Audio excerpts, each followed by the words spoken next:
Hey everyone, let's dive right into my list. Tip number 1, care about your subject. Care about how you represent them at this particular point in their life, and you won't go too far wrong. You don't have to completely flatter them, just be considerate and try to create an authentic portrait. Tip number 2, turning to composition. Think about the angle of the shoulders. If one is turned towards the camera, this can create a pleasing leading line into the photograph towards the subject's face. Square on can work too, but is likely to feel flatter and more confrontational, especially if the face is dead on to the camera as well. Tip number 3. Next, you might consider the color palette of your photo. Too many colors can be distracting, and some colors can clash and feel unharmonious. Colors can have different connotations and spark different feelings.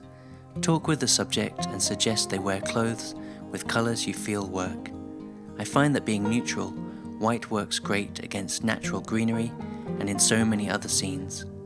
Color theory is something you can really immerse yourself in, and I've put a link to a couple of great related books in the description. Number 4. If I'm outside, I mostly shoot with the sun behind my subject. This avoids squinting in the eyes and harsh shadows on the face. The sun can also create a nice rim light when it's behind them, outlining the subject, separating them from the background, such as some trees. Tip number 5. Find natural reflectors. This is simply an area where the sunlight is falling and bouncing back softer. Look out for white walls, light stone floorings, or gravel on the ground. These will all reflect a softer light back to your subject's face than the sun itself. You can have the harsh sunlight behind them creating a backlight and the light filling their face as it reflects off a wall. 6.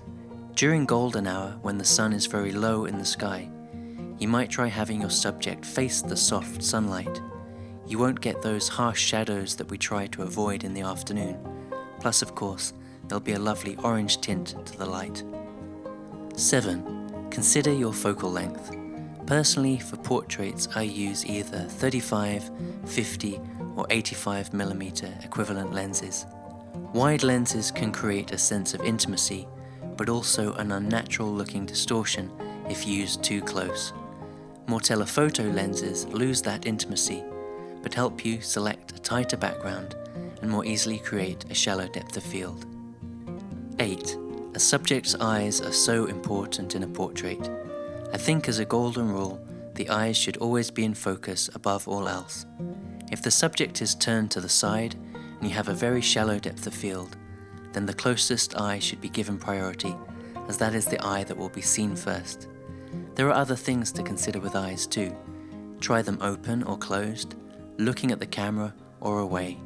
As always, try these variations and consider how they change the feeling of the picture. Number 9.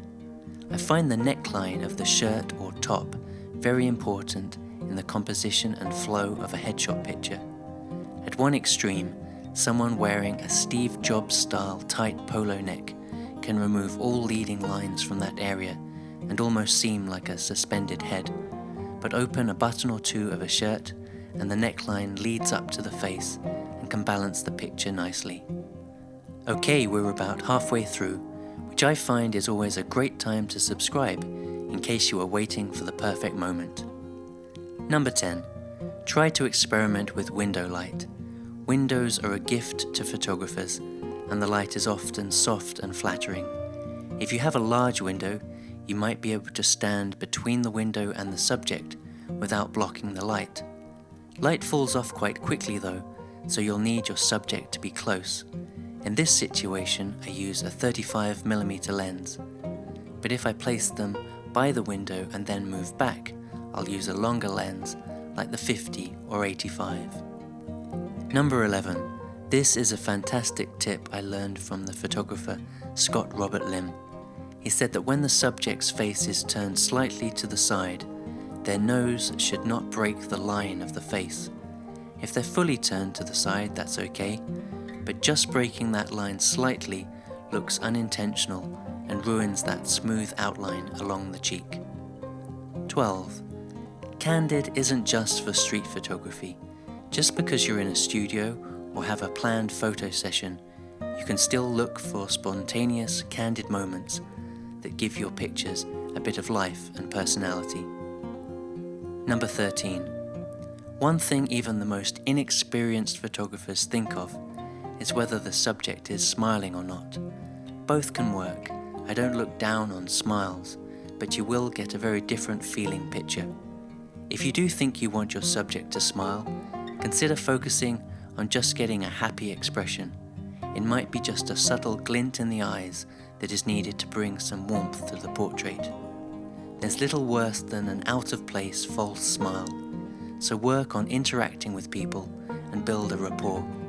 Also, people rarely look good while they are laughing, but immediately afterwards there is often a warmth and honesty to their expression that's great to capture. 14. Consider whether you want to take an environmental portrait. Think to yourself, how does the background and the surroundings interact with the subject? Does the setting elevate the portrait by saying something valuable about the person or create an added point of interest? 15. Next up, lighting. Okay, so it is daft that this just gets a few sentences amongst all of these other tips. It's probably an exaggeration to say that lighting is everything, but not by too much. Starting today, simply be aware of light, everywhere, all the time, without going crazy, of course, if that's possible. Notice its color, its softness, its direction. Watch the light on people's faces in your day-to-day life and the shadows too. Only when you become aware of something can you choose to control it. However, to give a few pointers as to what I look for in my main portrait light, I will simply say that I want a light that is soft and at a slight angle to the subject's face. This creates a sense of shape and dimension. 16. Consider how much of the body to include. Full, 3/4, or just a headshot. Simply try out and shoot all of these during a session. Do be aware of cropping the body at awkward points. Never cut hands off at the wrist, nor feet off at the ankles. Essentially, avoid cropping on or very close to joints. Number 17. If your portrait includes the person's hands, do pay attention to these. Hand gestures are like facial expressions. They can communicate so much. If hands seem awkwardly idle, they can make the portrait look awkward too. Simply give the hands something to do, even if it's just putting them in a pocket. At weddings, I swear that flowers became a tradition, just to give brides' hands something to do while having photos taken. Number 18. Hair, makeup and styling. None of these things are my forte, but they contribute so much to a picture. I am lucky that for most of my wedding portraits, this is something that the bride has carefully thought about and arranged before the day. And similarly, the groom is likely to have made sure he had his hair cut in the preceding calendar month, so we're all set. So if you want to improve your portraits, consider involving a talented hair and makeup artist. Number 19.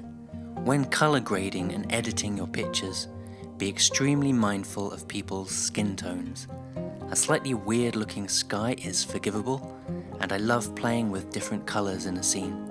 But if you make someone's skin look odd, the human mind is very sensitive and unforgiving to that.